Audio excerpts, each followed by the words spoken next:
നാമത്തിന് മഹത്വം ഉണ്ടാകട്ടെ. നല്ല പ്രഭാത വേളയിൽ കർത്താവിന്റെ മുഖത്തേക്ക് നോക്കുവാൻ നമുക്ക് ഒരുമിച്ച് അരിപ്പന്റെ സഹായിച്ചല്ലോ. കർത്താവിന്റെ സ്നേഹത്തിനെ കർത്താവിനെ വാഴ്ത്തുന്നു. എല്ലാ കർത്താവിന്റെ മക്കളെയും ക്രിസ്തീയ വന്ദനത്തെ അറിയിക്കുന്നു. എല്ലാവരും ദൈവം അനുഗ്രഹിക്കട്ടെ. ഹാലലൂയ. നമ്മൾ സംസാരിക്കുന്ന വിഷയം ആ, ആത്മയുദ്ധം എന്നുള്ളതാണ്. ആത്മയുദ്ധം എന്നുള്ളതാണ് നമ്മൾ അതിൽ പറഞ്ഞ കാര്യം. ഫെമിലിയർ സ്പിരിറ്റിനെ കുറിച്ച് നമ്മൾ പറഞ്ഞു. സ്തോത്രം. ഹാലലൂയ. അതിന്റെ കണ്ടിന്യൂഷൻ ഇനി ഉണ്ടായിരിക്കുന്നതാണ്. ഇന്ന് പക്ഷെ സംസാരിക്കാൻ ആഗ്രഹിക്കുന്നത് ഈ ആത്മീയതയിൽ വർഷിപ്പിനെ കുറിച്ച് സംസാരിക്കാൻ ആഗ്രഹിക്കുന്നത്. നമ്മുടെ ആരാധനയെ കുറിച്ച്, എങ്ങനെ ആരാധിക്കുന്നു, നമ്മള് നമ്മുടെ ആരാധന ശരിയാണോ എന്നുള്ള കുറച്ച് കാര്യങ്ങൾ സംസാരിക്കാൻ ആഗ്രഹിക്കുന്നു. Praise the Lord. നമുക്കറിയാം, നമ്മൾ നമ്മുടെ ദൈവം ആരാധനയ്ക്ക് യോഗ്യനാണ്. ദൈവത്തെ നമ്മൾ ആരാധിക്കുന്നത് നമ്മുടെ ഉത്തരവാദിത്വമാണ്. ശരിക്കും നമ്മൾ ചെയ്യേണ്ട ഏറ്റവും പ്രധാനപ്പെട്ട കാര്യങ്ങളിൽ ഒന്നാണ് ആരാധന എന്ന് പറയുന്നത്. സ്തോത്രം. പലപ്പോഴും നമ്മുടെ വിചാരം ആരാധന എന്ന് പറയുമ്പോൾ നമ്മൾ കൈയടിച്ച് പാട്ട് പാടും എന്നുള്ളൊരു ഒരു പ്രോസസ്സാണ് നമ്മുടെ ആരാധന എന്ന് പലപ്പോഴും നമ്മൾ ചിന്തിക്കുന്നത്. കൈയടിച്ച് പാട്ടുപാടി കർത്താവെ കർത്താവിലേക്ക് സ്തുതി സ്തോത്രം എന്ന് പറയുമ്പോൾ അത് worship പൊതുവെ നമ്മൾ അങ്ങനെ ധരിക്കുന്നത്. അത് നമുക്ക് അറിവില്ലാത്തതുകൊണ്ടല്ല, അങ്ങനൊരു ചെറുപടി നമ്മുടെ ഉള്ളിൽ കടന്നു കൂടിയത് കൊണ്ടാണ്. അത് നമുക്കറിയാം, ആരാധന അതെല്ലാം നമുക്കറിയാം. പക്ഷെ പലപ്പോഴും നമ്മൾ ആരാധന എന്ന് പറയുമ്പോൾ എന്താ നമ്മൾ മീൻ ചെയ്യുന്നത്? കൈയടിച്ച് പാട്ടുപാടി ദൈവത്തെ സ്തുതിക്കുന്നു. പക്ഷെ ആരാണെന്ന് പറഞ്ഞാൽ അത് മാത്രമല്ല, ആരാധനയുടെ ഒരു ഭാഗമാണ് ഈ കയ്യടിയും പാട്ടും സ്തുതിയും സ്തോത്രവും ഒക്കെ. ഓഫ് കോഴ്സ് അതായത് വളരെ എസെൻഷ്യൽ ആയ ഒരു പാർട്ടാണ് ഈ കയ്യടിയും സ്തുതിയും സ്തോത്രവും എന്ന് പറയുന്നത്. പക്ഷെ അതിലുപരിയാണ് ആരാധന എന്ന് പറയുന്നത്. എന്താണ് ആരാധന എന്ന് പറഞ്ഞാൽ? ദൈവത്തിന് മഹത്വം കൊടുക്കുക, ദൈവത്തിന്റെ ആ പരമാധികാരം അംഗീകരിക്കുക, ദൈവത്തിന് കീഴ്പ്പെടുക. ഹാലലൂയ.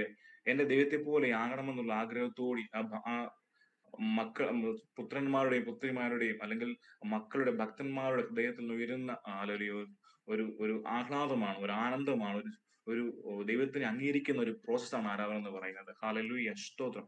പലപ്പോഴും നമ്മൾ തിരിച്ചറിയാവുന്ന ഒരു കാര്യം ഞാൻ പറയാം. ദൈവം നമ്മളോട് പറയുന്ന ഒരു കാര്യം, ഫോർ എക്സാമ്പിൾ എന്റെ കാര്യത്തിൽ ക്രിക്കറ്റ് ആയിരുന്നു. ഞാൻ ക്രിക്കറ്റിന്റെ ഒരു ഭ്രാന്തനായിരുന്നു. ദൈവം എന്നോട് പറഞ്ഞത് സ്റ്റോപ്പ് ചെയ്യാൻ പറഞ്ഞു.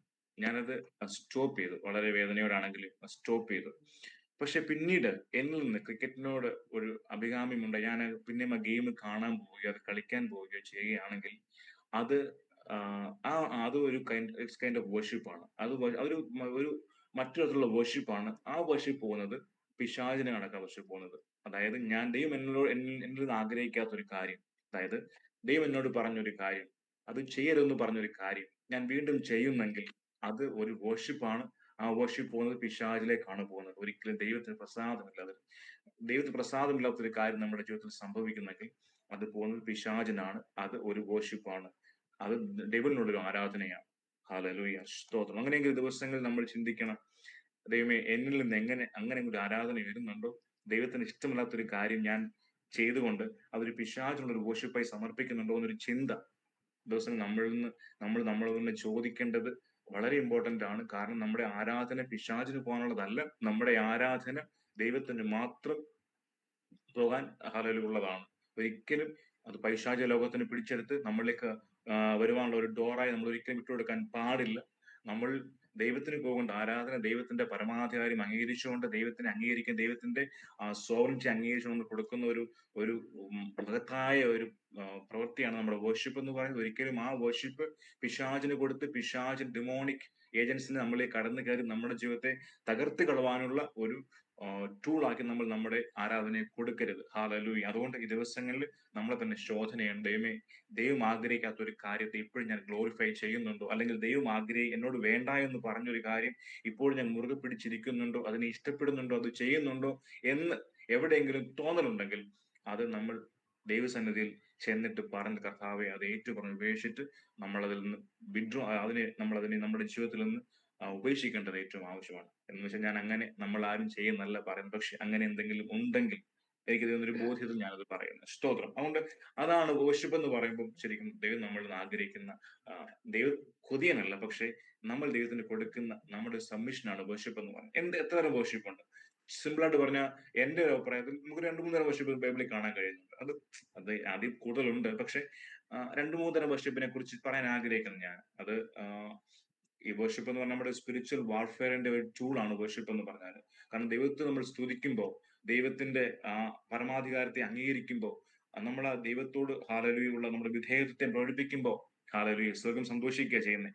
ദൈവത്തിന്റെ നമ്മൾ പുത്രന്മാരും പുത്രിമാരും ആണെങ്കിൽ പോലും ഈ വർഷിപ്പ് എന്ന് പറയുമ്പോൾ അതിന്റെ ഒരു മറ്റു തലത്തിലേക്കാണ് നമ്മൾ പോകുന്നത്. നമ്മൾ ദൈവമായി കണക്ട് ചെയ്യുന്ന ഒരു ഭയങ്കര ടൂളാണ് ഈ വർഷിപ്പ് എന്ന് പറയുന്നത്. ദൈവത്തോടുള്ള സ്നേഹം. നമ്മൾ പറയുന്ന ദൈവത്തെ ഞാൻ കർത്താവിനെ ആരാധിക്കുന്നു, സ്നേഹിക്കുന്നു, പൂർണ്ണ ഹൃദയത്തോടെ, പൂർണ്ണ മനസ്സോടെ, പൂർണ്ണ ശക്തിയോടെ ആരാധിക്കുന്നു പറയുമ്പോൾ ഈ ആരാധനയുടെ വിസിബിൾ ആയ ഒരു പ്രകടനമാണ് ഈ വർഷിപ്പ് എന്ന് പറഞ്ഞത്. ആ സ്നേഹം നമ്മൾ പ്രകടിപ്പിക്കുക. ശരിക്കും അങ്ങനെയാണ് നമ്മൾ ചെയ്യേണ്ടത്. നമ്മൾ നമ്മുടെ സ്നേഹത്തെ പ്രകടിപ്പിക്കുന്ന ഒരു പ്രോത്സാഹമായി മാറണം ആരാധന. ദൈവത്തോടുള്ള സ്നേഹത്തെ, കർത്താവ് ഞാൻ അങ്ങനെ സ്നേഹിക്കുന്നു പറയുമ്പോൾ നമ്മുടെ കണ്ണിലേക്ക് ഒഴുകുന്ന കണ്ണുനീരില്ലേ, അത് ശരിക്കും വർഷിപ്പിന്റെ വേറൊരു തലമാണ്. ഹല്ലേലൂയ, സ്തോത്രം. അതുകൊണ്ട് വേർഷിപ്പ് എന്ന് പറയുമ്പോൾ, ഒന്നാമത്തെ വേർഷിപ്പ് എന്ന് പറയുമ്പോൾ, അത് ഞാൻ മൂന്ന് കാര്യങ്ങളെ കുറിച്ച് പറയുന്നുള്ളത് കൊണ്ടാകട്ടോ, നമുക്കത് മനസ്സിലാക്കാൻ വേണ്ടി. നമ്മുടെ വാർഫെയറിൽ ഉപയോഗിക്കേണ്ട കാര്യങ്ങളെ കുറിച്ച് ഒരു മഹത്തായ ഒരു ടൂളാണ് ഈ വേർഷിപ്പ് എന്ന് പറഞ്ഞാൽ. അതായത് ഒന്നാമത്തെ ആരാണ് കൊടുക്കുന്നത് പറഞ്ഞാൽ, എബ്രായർക്ക് എഴുതിയ ലേഖനത്തിൽ അതിന്റെ 13 എനിക്ക് തോന്നുന്നു, ഒരു മിനിറ്റ് ഞാൻ ആ വാക്യം നോക്കട്ടെ. എബ്രായർക്ക് എഴുതിയ ലേഖനം അതിന്റെ 13 ലാസ്റ്റ് വാക്യം, അത് വാക്യം വായിക്കാം. അതുകൊണ്ട് അവൻ മുഖാന്തരം, ഒരു മിനിറ്റ് ഞാൻ റെഫറൻസ് പറയാം. റെഫറൻസ് പറഞ്ഞാലേ അത് ശരിയാവത്തുള്ളൂ. സ്തോത്രം.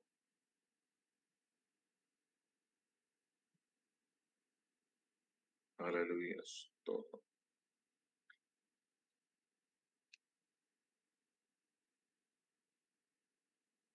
എബ്രായർ 13:15 വാക്യം, അതിങ്ങനെയാ വായിക്കുന്നത്. ഞാൻ വായിക്കാൻ വാക്യം. ആ അതുകൊണ്ട് അതുകൊണ്ട് അവൻ മുഖാന്തരം ദൈവത്തിന് അവന്റെ നാമത്തെ ഏറ്റു പറയുന്ന അധരഫലം എന്ന സ്തോത്രയാഗം ഇടാതെ അർപ്പിക്കുക. അതായത് നമ്മുടെ നാവിൽ നിന്ന് ഉയരുന്ന സ്തോത്രം എന്ന അധരഫലം എന്ന ആ ഒരു ആരാധനയെ കുറിച്ച് അവിടെ പറയുന്നത്. നമ്മൾ ദൈവത്തോട് പറയുന്ന കർത്താവേ സ്തോത്രം എന്ന് പറയുമ്പോൾ ചുമ്മാ പറയുന്ന സ്തോത്രം അല്ല കേട്ടോ.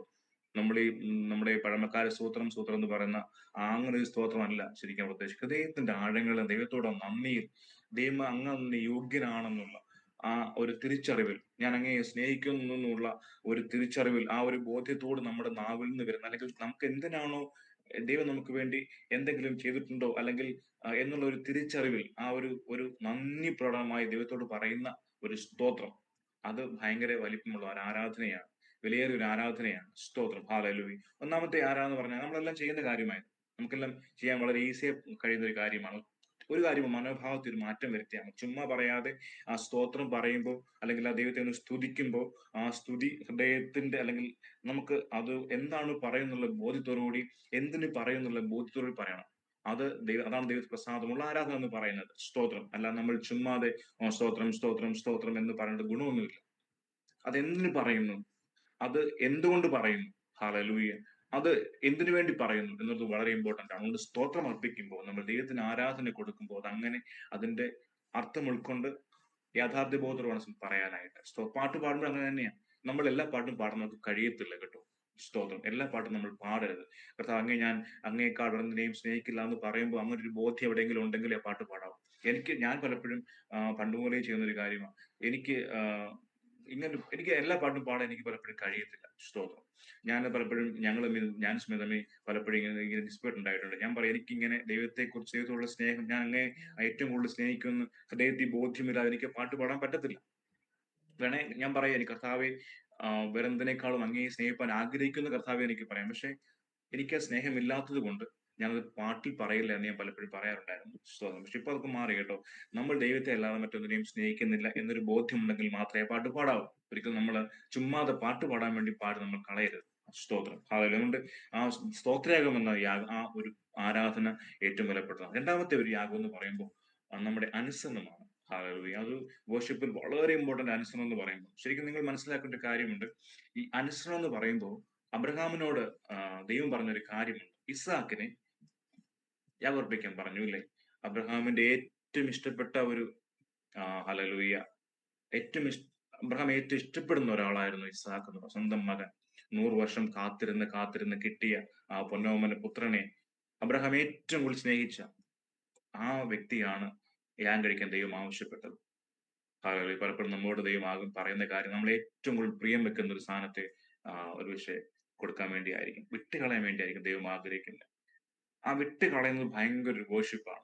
സ്തോത്രം. നമുക്ക് ഏറ്റവും നമ്മൾ പ്രിയം വെക്കുന്നത് നമ്മുടെ ജീവിതത്തിലെ ഇപ്പോഴത്തെ കണ്ടംപററി കാലഘട്ടത്തിൽ, ഇപ്പോഴത്തെ ഒരു സമയകാലീന ജീവിതത്തിൽ, ഇപ്പോഴത്തെ ജീവിതത്തിൽ നമ്മൾ ഏറ്റവും കൂടുതൽ പ്രിയം വെക്കുന്ന ഒരു സാധനം, അത് എന്തുമായി പൊക്കോട്ടെ, ബന്ധങ്ങളായിക്കോട്ടെ. നമ്മുടെ ബന്ധങ്ങളൊന്നും കളയാൻ ദൈവം പറയുന്നില്ല. പക്ഷെ ദൈവം ആഗ്രഹിക്കാതെ എന്തെങ്കിലും ഉണ്ടെങ്കിൽ, അല്ലെങ്കിൽ ദൈവം നമുക്ക് തന്ന കാര്യമായി പൊക്കോട്ടെ, യോബിനെ കുറിച്ച്, യോബിന്റെ ജീവിതത്തിൽ ഇങ്ങനെയാ. ദൈവം യോബ് പറഞ്ഞ കാര്യം ഇങ്ങനെയാ: യഹോവ വന്ന് യഹോവ എടുത്തു, യഹോവയുടെ നാമം വാഴ്ത്തപ്പെടുമാറാകട്ടെ.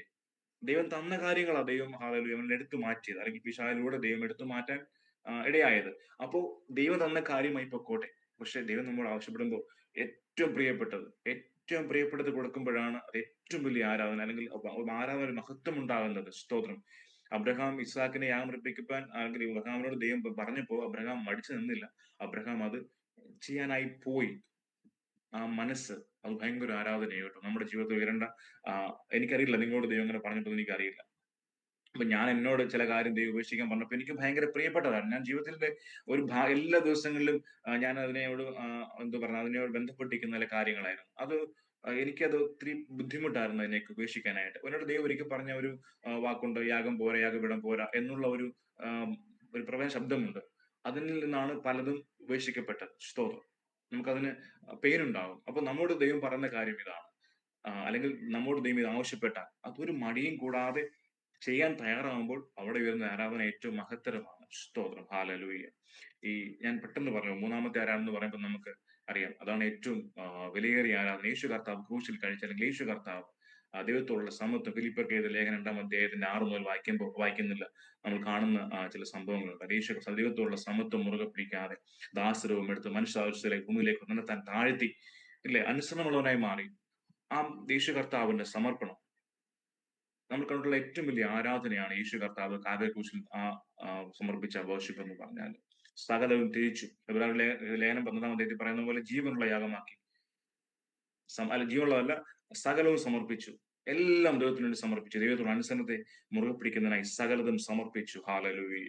അവിടെ ദൈവം അവനെ ഏറ്റവും ഉയർത്തി ഏറ്റവും വലിയ നാമം നൽകിയെന്ന് വചനം പറയുന്നുണ്ട്. അങ്ങനെയെങ്കിൽ നമ്മുടെ വർഷിപ്പ് എന്ന് പറയുമ്പോൾ ഈ 3 തലങ്ങളിൽ ഒന്നിക്കുന്ന വർഷിപ്പായിരുന്നു നമ്മൾ ദൈവത്തിന് വേണ്ടി കൊടുക്കേണ്ടത്. ദൈവം നമ്മൾ ആഗ്രഹിക്കുന്ന കാര്യങ്ങളെ, നമ്മൾ ഹമ്പിളായി നമ്മുടെ ദൈവം ആഗ്രഹിക്കുന്ന കാര്യങ്ങളെ അതിനെ വിട്ടുകളഞ്ഞിട്ട്, ഹാലലൂയ, അദ്ദേഹം നമ്മളെ കുറിച്ച് എന്ത് ആഗ്രഹിക്കുന്നു അപ്രകാരമായി തീരുന്ന ആഗ്രഹത്തോടുകൂടി നമ്മുടെ ജീവിതത്തെ നയിക്കുന്നതാണ് ഹാലലൂയ ശരിക്കുള്ള ആരാധന എന്ന് പറയാറ്. നമ്മൾ എബ്രായരിൽ കാണുന്നുണ്ട്, നമ്മുടെ ജീവനുള്ള യാഗമാക്കി നമ്മുടെ ശരീരങ്ങളെ സമർപ്പിക്കുക. ഒരു ദൈവത്തെ ഫോളോ ചെയ്യാൻ ആഗ്രഹിക്കുന്ന ഒരു വ്യക്തി ചെയ്യേണ്ട പ്രധാനപ്പെട്ട കാര്യങ്ങളൊന്നാണ് നമ്മളെ തന്നെ ത്യജിക്കുക. ക്രിസ്തുവിനെ വേണ്ടി നമ്മളെ തന്നെ ത്യജിക്കുക. കർത്താവിന്റെ ആ പാത പിന്തുടരുക. ഇങ്ങനെ ഒരു ആരാധനയാണ് ദൈവം നമ്മൾ ആഗ്രഹിക്കുന്നത്. ഇങ്ങനെയുള്ള ആരാധന കയറുമ്പോഴാണ് നമ്മുടെ സ്പിരിച്വൽ വാർഫെയർ നമ്മൾ സ്ട്രോങ് ആയി നിൽക്കാൻ ഇടയാകുന്നത്. ഹാലലൂയ. ദിവസങ്ങളിൽ ഇത്തരം ഒരു ആരാധനയ്ക്ക് വേണ്ടി മൃഗങ്ങളെ ഒരുക്കുക, അല്ലെങ്കിൽ അതിനായി നമുക്ക് നമ്മുടെ മനസ്സിനെ സമർപ്പിക്കാൻ ദൈവം സഹായിക്കട്ടെ എന്ന് പ്രാർത്ഥിക്കുന്നു, ആഗ്രഹിക്കുന്നു. അതിനായി നമുക്ക് ദൈവങ്ങളെ ഒരുക്കാം. ദൈവത്തോട് പറയാൻ, കർത്താവെ എനിക്കത് വേണം, അങ്ങൊരു ആരാധന നയിക്കാൻ എനിക്ക് ആഗ്രഹമുണ്ട് കർത്താവെ എന്നുള്ള പ്രാർത്ഥന നമുക്കായിരിക്കാം. ദൈവം നമ്മളെ സഹായിക്കുമാറാകട്ടെ.